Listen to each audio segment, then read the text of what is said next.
Hello friends, welcome to my YouTube channel. Friends, आज की video में हम कोरोना से संबंधित कुछ क्वेश्चंस लेंगे और उनका मैं जवाब देने की कोशिश करूंगा। तो फ्रेंड्स, ये वीडियो शुरू करते हैं और लेते हैं सबसे पहला प्रश्न।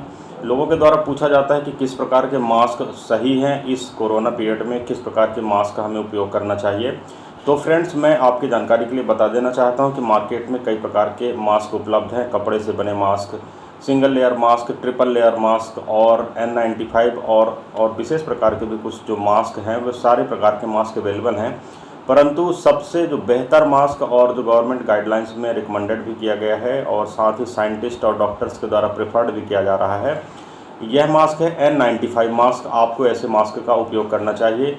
परंतु अगर आप हेल्थ वर्कर हैं, तो आप अगर मेडिकल फील्ड में वर्क कर रहे हैं, तो आप अगर डॉक्टर हैं, तो आपको अगर आईसीयू के अंदर जाना पड़ता है, अगर आपको कोरोना वार्ड में रहना पड़ता है या कोरोना से संक्रमित किसी व्यक्ति का आप उपचार कर रहे हैं या उसका देखभाल कर रहे हैं, या आपके घर में कोई ऐसा व्यक्ति है जो कोरोना संक्रमित है और आप उनके बीच में रह रहे हैं, तो ऐसी कंडीशन में आपको N95 मास्क की आवश्यकता पड़ सकती है।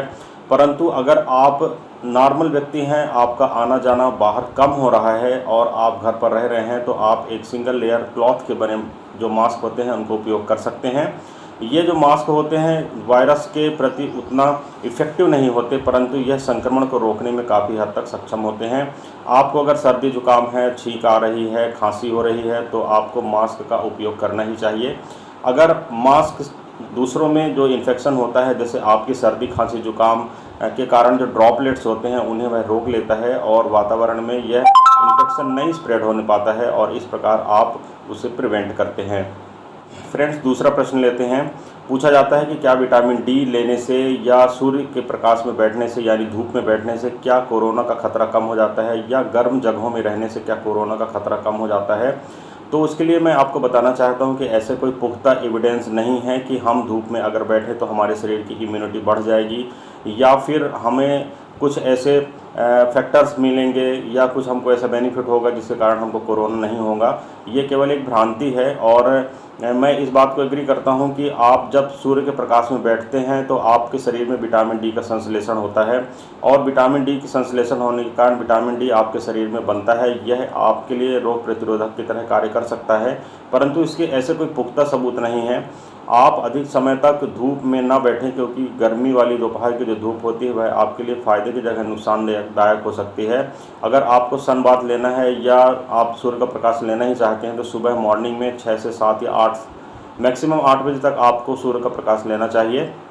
इसे जो लेट गर्मियों के मौसम की मैं स्पेशली बात कर रहा हूँ अभी करंट टाइम की, तो अगर गर्मियों के मौसम में आप अधिक देर तक बिना कपड़े के सूर्य के प्रकाश में बैठते हैं तो आपको कुछ प्रकार के डिसएडवांटेज भी हो सकते हैं। अगला प्रश्न लेते हैं कि क्या हम अगर मल्टीविटामिन ले रहे हैं, एंटीऑक्सीडेंट ले रहे हैं, जिंक ले रहे हैं, विटामिन सी ले रहे हैं, अन्य प्रकार की भी ताकत वाली चीज़ों का सेवन कर रहे हैं, तो क्या हमारी इम्यूनिटी बूस्ट हो सकती है। जिसके जवाब में मैं कहना चाहूँगा बिल्कुल सही तरीके से आपने इस प्रश्न को किया है और आप अगर ये सारी चीज़ों का सेवन कर रहे हैं तो ये सारी चीज़ें आपकी इम्यूनिटी को बूस्ट करने में आपकी मदद कर सकती हैं। आपको विटामिन सी का सेवन करना चाहिए। यह कुछ हद तक इम्यूनिटी को बूस्ट करने में इसके कुछ साइंटिफिक एविडेंस और डेटास वगैरह भी उपलब्ध हैं, जिससे यह शो करता है कि विटामिन सी इम्यूनिटी बूस्ट करने का कार्य करता है।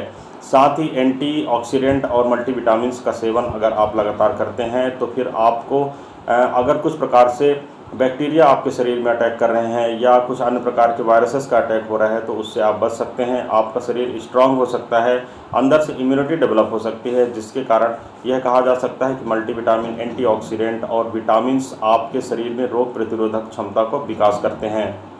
फ्रेंड्स, पूछा जाता है कि क्या एसी का उपयोग करने से कोरोना का खतरा बढ़ सकता है। तो उसके लिए मैं आपको बताना चाहता हूं कि डायरेक्टली ऐसा कोई एविडेंस नहीं है कि एसी का अगर आप इस्तेमाल करते हैं तो आपका कोरोना का खतरा बढ़ सकता है। परंतु प्रिवेंटिव मेजरमेंट के तहत अगर आप एसी का इस्तेमाल करते हैं और फिर बाहर का वातावरण गर्म है और आप बार बार अंदर बाहर आना जाना करते हैं तो आपको सर्द गर्म की एक स्थिति बन सकती है, जिसके कारण आपको सर्दी जुकाम बुखार या खांसी के लक्षण डेवलप हो सकते हैं। इससे बचने के लिए आपको एडवाइस किया जाता है कि एसी का इस्तेमाल आपको कम से कम करना चाहिए। दूसरी बात मैं बताना चाहता हूँ फ्रेंड्स, जब आप एसी का इस्तेमाल कर रहे होते हैं तो आपके शरीर का टेम्परेचर गिरता है, कम होता है आपके शरीर का तापमान, और उसके कारण किसी भी प्रकार का जो बैक्टीरियल इन्फेक्शन या वायरल इन्फेक्शन होता है उसके जल्दी स्प्रेड होने के चांस होते हैं। तीसरी चीज़ एसी से जुड़ी मैं बताना चाहता हूँ फ्रेंड्स कि अगर आप एसी का उपयोग कर रहे हैं, आपको सर्दी जुकाम जैसे कुछ लक्षण हैं, तो आपकी ये लक्षण बढ़ सकते हैं, आपके ये लक्षण दूसरे व्यक्ति में भी स्प्रेड हो सकते हैं। इसलिए प्रिवेंटिव मेजरमेंट के तहत एसी का इस्तेमाल कम से कम या ना करने की एडवाइस कोरोना पीरियड में दी जाती है। अगला प्रश्न लेते हैं फ्रेंड्स। कभी कभी पूछा जाता है कि क्या अखबार लेने वाले व्यक्ति से हमें कोरोना हो सकता है। तो फ्रेंड्स बिल्कुल आपको हो सकता है। कोरोना का जो वायरस होता है वह अखबार देने वाले व्यक्ति को संक्रमित बिल्कुल कर सकता है। अगर बाहर से वह व्यक्ति इन्फेक्टेड है, संक्रमित है और आपके घर में अखबार अगर आ रहा है तो आपका इन्फेक्शन वहां से आ सकता है, स्प्रेड हो सकता है। इसलिए आपको इस बाबत भी सतर्क रहना चाहिए। अगर आप अखबार ले रहे हैं तो आपको उसे सैनिटाइज करके इस्तेमाल करना चाहिए। अगला प्रश्न लेते हैं फ्रेंड्स। कभी कभी यह पूछा जाता है कि क्या नमक पानी के गरारे करने से या भाप लेने से कोरोना का खतरा कम हो जाता है। तो फ्रेंड्स आपको मैं बता देना चाहता हूं कि कोरोना का जो एक डिसीज़ है वह एक कोविड-19 नाम के एक वायरस से होता है। सार्स प्रजाति का यह वायरस होता है। यह वायरस गले में ज़्यादा प्रभाव डालता है, गले के बाद यह नीचे की ओर उतरता है और हमारे फेफड़ों को प्रभावित करता है। अगर हम नमक पानी के गरारे करते हैं तो उसके कारण से इसकी जो कार्य क्षमता होती है वायरस की वह कम हो जाती है, वायरस डेड हो जाता है। अगर हम भाप लेते हैं तो हमारे अंदर का जो रेस्पिरेटरी ट्रैक्ट होता है वह क्लीन होता है, ब्रोंकियोल्स क्लीन होते हैं, जो छोटे छोटे जो एयर पैसेजेस होते हैं वह क्लीन होते हैं। अगर किसी प्रकार का कफ उनमें जमा होता है तो वह बाहर निकलता है और इस प्रकार प्रॉपरली हम जब सांस ले पाते हैं तो हमारा जो ऑक्सीजन का परफ्यूजन होता है लंग्स के द्वारा वह प्रॉपरली होता है और इसके कारण हमको किसी भी प्रकार से वायरस के जो खतरे होते हैं उनसे हम प्रिवेंट करने में सक्षम कर पाते हैं अपने आप को। अगला प्रश्न लेते हैं फ्रेंड्स। कभी कभी पूछा जाता है कि क्या च्यवनप्राश के सेवन से हम कोरोना जैसी बीमारी से बच सकते हैं या उसमें किसी प्रकार के हमको राहत मिल सकती है। उसके आंसर के रूप में मैं बताना चाहता हूं कि फ्रेंड्स च्यवनप्राश बहुत समय से हमारे भारत में प्रचलित है और यह रोगों से लड़ने की शक्ति प्रदान करता है, इम्यूनिटी बूस्टर के लिए काम करने का इसके लिए दावा किया जाता है। साथ ही मैं बताना चाहता हूं कि इसमें जो मेन इंग्रेडिएंट होता है वह आंवला होता है। आंवले में विटामिन सी प्रचुर मात्रा में होता है और मैंने पहले ही बताया है कि जो विटामिन सी होता है वह एक इम्यूनिटी बूस्टर की तरह कार्य करता है और आपके शरीर में रोग प्रतिरोधक क्षमता को बढ़ाता है।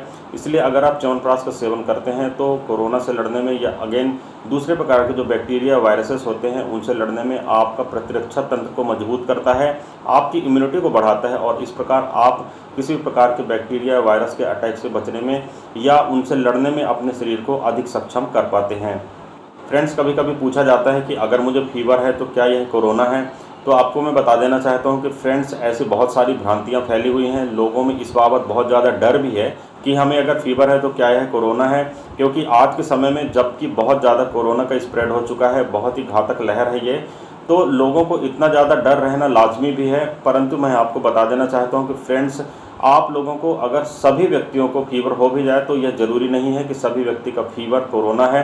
आपके अगर कफ कोल्ड के लक्षण भी हैं, आपको सर्दी जुकाम हो रहा है, गले में खराश हो रही है, आपको अगर किसी अन्य प्रकार के लक्षण भी मिल रहे हैं, साथ में बुखार मिल रहा है, तो यह बिल्कुल भी सही नहीं है कि आपको कोरोना ही है। आपको कोरोना हो सकता है, इस चीज़ से मना नहीं किया जा सकता, परंतु जब तक आप सर्टिफाइड नहीं हो जाते, जब तक आप टेस्ट लगवा के इस चीज़ को श्योर नहीं करते हैं कि आपको कोरोना पॉजिटिव या निगेटिव है, तब तक आपको इतना ज़्यादा घबराना नहीं चाहिए। बहुत सारे और पैरामीटर्स हैं जिन पर आपको चेक करना चाहिए कि अगर वो पैरामीटर पर आप खरे उतरते हैं तो फिर आपको ऐसा घबराने या डरने की बिल्कुल भी ज़रूरत नहीं है। कोरोना के लक्षण अगर आपके शरीर में लग रहे हैं तो आपको बिल्कुल भी नहीं डरना चाहिए, हिम्मत से काम लेना चाहिए, बिल्कुल भी स्ट्रेस में नहीं आना चाहिए। आपको कोविड सेंटर में जाकर जहां पर कोरोना का टेस्ट हो रहा हो तुरंत जांच करवाना चाहिए और इस चीज़ को अश्योर करना चाहिए कि आपको कोरोना है या नहीं है। कोरोना से संबंधित और दूसरे वीडियोस भी मेरे चैनल पर हैं, आप उसे चेकआउट करके देख सकते हैं। उनकी जो जानकारी है, महत्वपूर्ण जानकारी, उसे आप ले सकते हैं। फ्रेंड्स अगर आपको कोरोना है भी, अगर कोरोना पॉजिटिव भी अगर आप हैं और आपके जो सिम्टम्स हैं माइल्ड हैं या मॉडरेट हैं, तो आप घर पे ही रह के होम आइसोलेशन के द्वारा इसका ट्रीटमेंट कर सकते हैं। बहुत अच्छी तरह से आप इस चीज़ को मैनेज कर सकते हैं। अगर आपको कोरोना के कोई सीवियर लक्षण हो रहे हैं या कोरोना पॉजिटिव आने के बाद बहुत सारे ऐसे सिम्टम्स आप में डेवलप हो रहे हैं, जैसे सांस लेने में दिक्कत या किसी अन्य प्रकार की कोई गंभीर परेशानी होती है, तो आपको हॉस्पिटलाइज होना चाहिए और ऐसी कंडीशन में होम आइसोलेशन का सहारा आपको नहीं लेना चाहिए। तो फ्रेंड्स ये थे आज के कुछ प्रश्न कोरोना से संबंधित। मैं उम्मीद करता हूँ फ्रेंड्स ये वीडियो आपको पसंद आया होगा। अगर आपको वीडियो पसंद आता है तो प्लीज़ वीडियो को लाइक करें, चैनल को सब्सक्राइब करें। आज की वीडियो में बस इतना ही। किसी अन्य अच्छे इंटरेस्टिंग टॉपिक के साथ आपसे फिर मुलाकात करता हूँ। तब तक के लिए गुड बाय। आपका दिन शुभ हो। जय हिंद।